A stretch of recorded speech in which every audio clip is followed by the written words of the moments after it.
If your team's not giving you the results that you want, are they clear on the results that you want? In their view, they're working hard, and maybe that's the currency at your firm, just hard work. And they equate hard work with value. But perhaps you see value differently. Maybe you live in the results economy to where you don't prioritize effort and just hours, and you're prioritizing results. Either way, you have to align on that. Because if someone is just applying a lot of effort, maybe they come from a world where they're like, okay, if I work 8, 9 hours a day, 10 hours a day, like that's good. I get to keep my job. That's how I get promoted.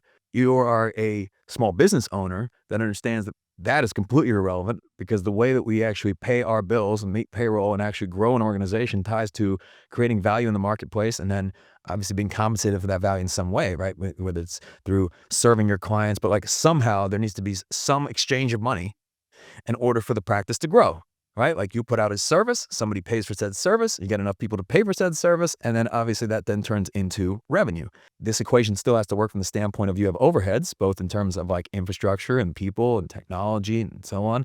And the goal of business is to ultimately make more money than you spend. So this equation breaks down if you are spending more money and you are losing money, because you're like, well, why would I do that? That's like a terrible return on investment. You're applying a ton of time and energy and taking a ton of risk and investing a ton of resources. And on top of that, you're losing money. I mean, you would have been better off investing money in the stock market and putting it in like treasury bonds, or just literally doing anything else. You'd be better off driving Uber. And I'm not saying you have to explain that to your team, because they won't care. It doesn't matter. And nor really should they care. From their standpoint, they think they're doing a good job. So it's not coming in and saying, hey, you guys aren't doing a good job.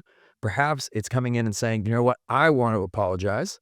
Perhaps I have not made it clear in terms of what is valuable to me and what the standards are.